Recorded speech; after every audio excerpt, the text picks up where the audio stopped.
Welcome back to another video. My name is Henrik and today we're going to be looking at the Volvo EC40. You might know it as the C40 Recharge.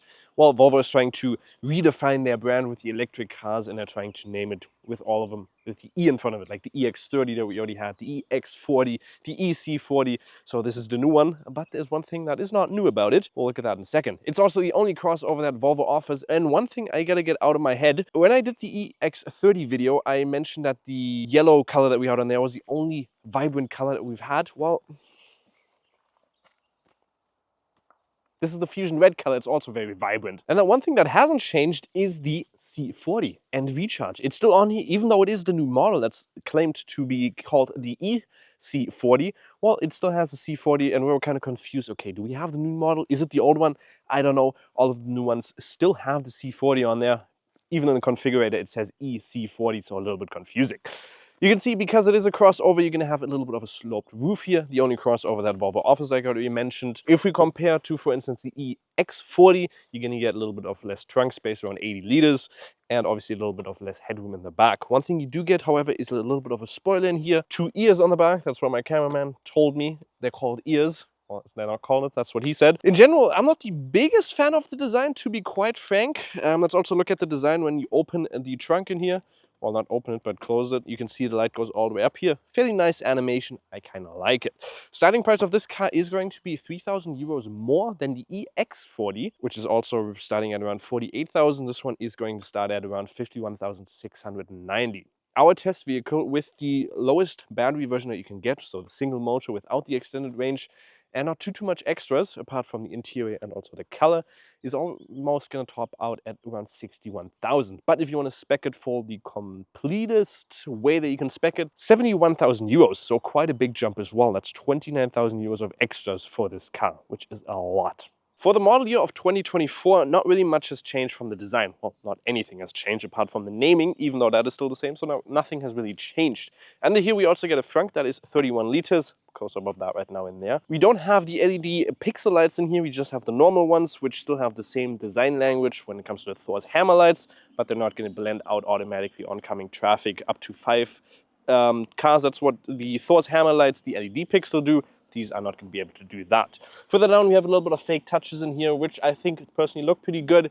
Obviously, would have been a little bit nicer if they would have actually been real, but this is just going to be a little bit fake. A little bit of hard plastic down there, and in general, just a typical Volvo design here, because you can still get this in a combustion engine. It's just the same chassis basically, but they put this in the front so you can tell the difference straight away. And how have we gotten so much birds on here? No, not birds, more mosquitoes on here, even though we just washed it. We drove like 10 kilometers. And then further down here, we have a little bit of air intakes in there as well. You're going to be able to tow 1.5 tons with the smaller battery. With the bigger all-wheel drive systems, you're going to be able to tow up to 1.8 tons. That, however, is going to cost you a little bit extra to get that towing hook. In here, we also have the automatic trunk opening. And in here, we have a total space of 413 up to 1,208. Like I already mentioned, 180 liters less than the EX40. So that's going to be a little more versatile. And here you can put this up, for instance, which is nice. And then you can put your shopping bags in there, and a little bit more storage space down there if you really want to put that in there. But if you want more storage space, obviously EX40 is going to be a little bit better. The car is going to be 4 meters and 44 long. Now it's exactly 4 meters long. So 4 meters and 44 long, 1 meter and 87 wide, and also 1 meter and 60 tall. Ground clearance is going to be 17.7 centimeters. And one thing that is new with the model year 2024 is you get now, well, you get untied shoelaces. You now get 18 inches, well, previously you got 18 inches for the rims. Now you get 19 or 20-inch rims. We have the 20-inch on here, which are going to cost you a little bit extra. But personally, I really like the design of them. Otherwise, you personally have that more crossover design up here, so it goes down a little bit. Again, headroom lost. You get a little bit of a sunroof in there as well. Keyless go in the front and in the back. Automatically foldable side mirrors. And in general, I really like the Fusion Red with the black touches. Personally, it looks fairly decent. So when it comes to the battery size, you get a 70 kilowatts an hour battery now, which is 1 kilowatts an hour bigger than the previous one, and you can use 67 of those. The bigger one get 82 and a 79 that you can use, so a little bit bigger. One thing that's also new with the all-wheel drive systems, you are going to get a charging speed of 200 compared to the 150 before.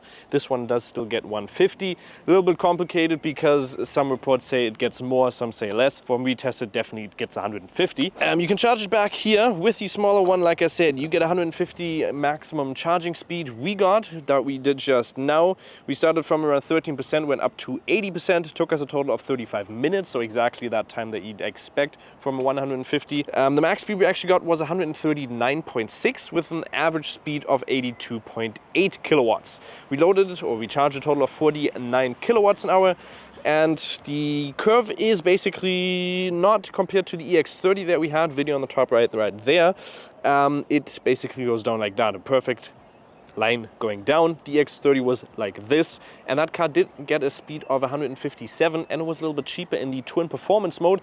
So the most expensive one that you can get is still cheaper than the cheapest one that you can get right here, basically. But yeah, that's the charging speed for that. Not the fastest. If you want to get a little bit faster, obviously get the all-wheel drive system. That's going to be a little bit faster for you. And now before we start the interior, let me just shut up for a second and listen to that beeping sound. Beep. That beeping sound, we noticed that just a little bit ago, but it is always on. I think it's the CPU or the fan of the onboard system here, which really is irritating. I know you're probably not going to stand around for a long time in the car, but it's just a sound that I find a little bit irritating. In the interior, because we do have the tailored wall seats, which are comfortable, but a little bit hard and a little bit, well, expensive. 2,250 euros is quite expensive. And they are, if you're putting on shorts, for instance, you're going to rub them on your upper thigh, and that's not going to be the most comfortable thing because you're going to get a little bit of irritation in there. You also get this interior design, which I really like, because at night it becomes like white, and with LED backlighting, it looks really, really good at night. Daytime, it's like a gray feature, which looks really cool as well. It's like this 3D cartography map, which looks pretty cool. Interior, you still got the old system, which I kind of like. Apple CarPlay, Android Auto is not going to be wireless, so you're going to have to plug in your cable. You get inductive loading straight down here, which is also fairly good, with a 12-volt charger in there as well, and a little bit of controls up here, so you can change everything. For instance, sound system, you can skip songs, and up here you can obviously just use the infotainment system a little bit. There's a couple of features in there, but it's the old system that you probably know already. Steering wheel looks really nice in my opinion. One thing I love is that they have matte on here, not gloss black or piano black. Looks a lot nicer. We'll talk about that a little bit more. You have a digital cockpit in here, which again is typical Volvo. No heads-up display, that is missing. But otherwise you have a fairly good interior. We really don't have too much extras apart from the tailored wall seats. For instance, you can also see here we don't have any sound system in here, so you could theoretically upgrade to a 600 watt Harman Kardon sound system.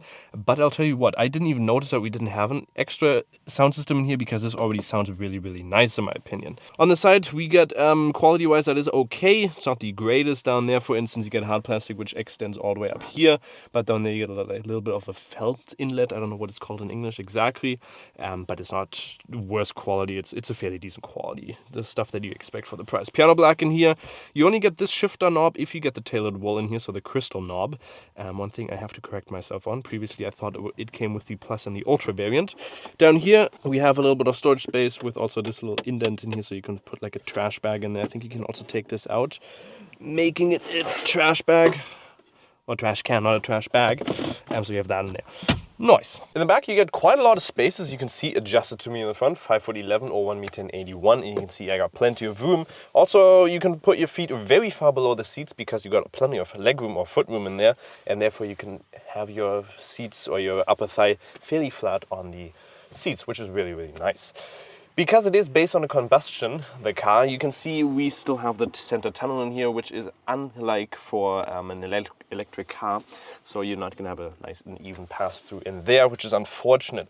When it comes to the quality in here, also again, fairly high quality. If we look on the side, let's quickly take a look at that. You can see we got some felts in there, which is okay.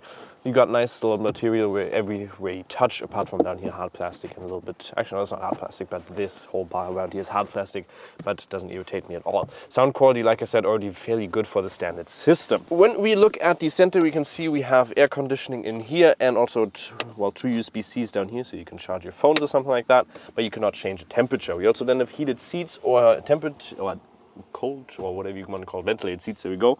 And we also then have the typical Volvo child seat where you flip it up.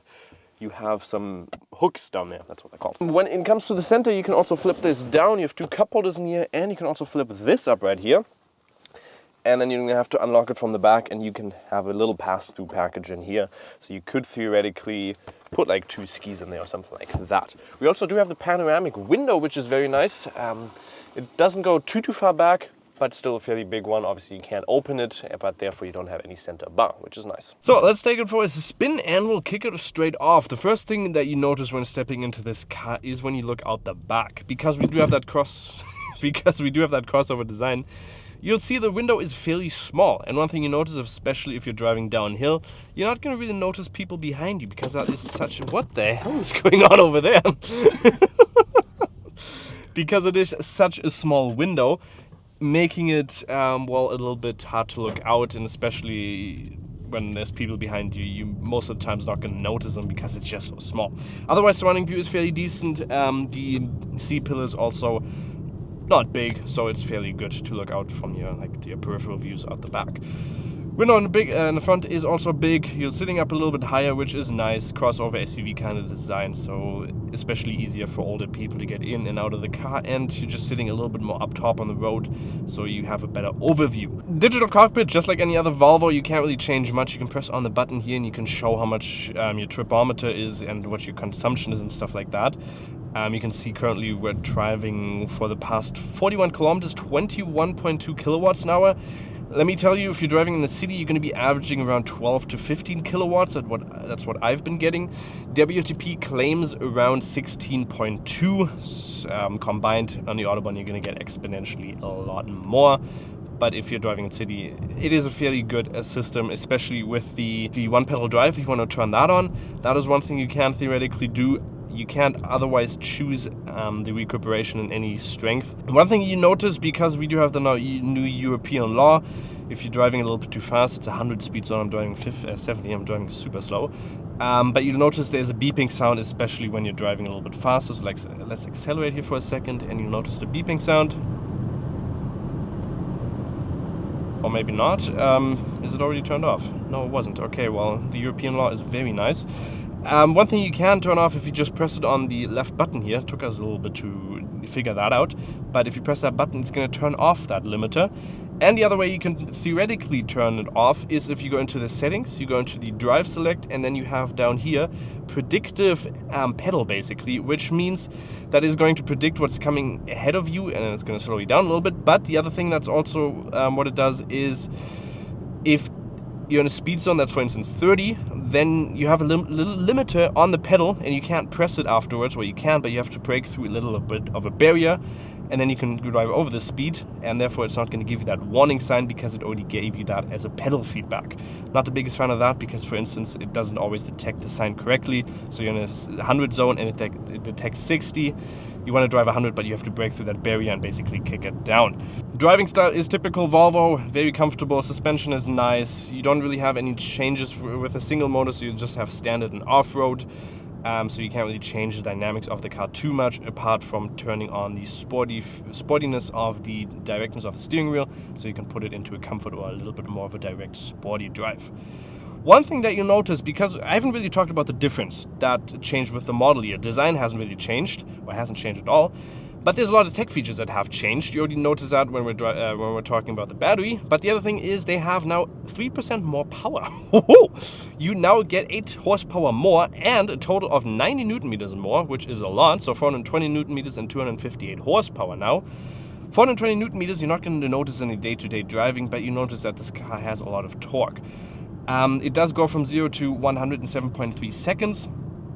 With a single motor, that's already plenty enough. You really don't need much more. If you want to drive a little bit faster, obviously you got the twin performance car, twin performance motor, which is going to allow you to go from 0 to 104.7 seconds. But do you need it? I don't think so. This is already plenty of enough. When it comes to safety features, like I already mentioned, you get that new EU law, so you have to turn that on. You get blind spot assistance, you get adaptive cruise control, which in corners really doesn't work too well. We've tried it out a couple of times. It is okay if you're driving on the Autobahn or the highway, but if you're driving on a little bit of more country roads, it's not going to work too nicely around corners, especially if you're going 100 and you have a little bit of a tighter corner coming up. So what is my final verdict on the updated EC40 from Volvo? Especially if you get the all-wheel drive system, you get more range, you get more power, and you also get a little bit of more efficient car, which is nice. If you get this one, you also get that 3% extra power. You get a little bit of a different design, 2,000 euros extra for that, however, and a little bit of a better range because you get a CV value of, well, 0.01 less, which is okay. The price, however, I think is still a little bit expensive considering this car, especially 2,000 euros extra. I think that is a fairly high premium that you're paying for the coupe variant. And if you compare it, for instance, to the car that's standing right over there, that is currently the new updated Skoda Enyaq from the facelift variant, or not the facelift variant, the updated variant. The way it stands there is around, I think, 5,000 euros extra. You get a lot more range, you get a little bit more luxurious, you get more space in the interior, and more of a family SUV. So it really depends on what you want to get, but there are some other options which I personally would prefer. However, I still think it's a good complete package, but it really depends on your personal preference. Let me know what you think of the car in the description, or not in the description, but in the comments down below. We'll see you next time. Have a good one. Bye-bye.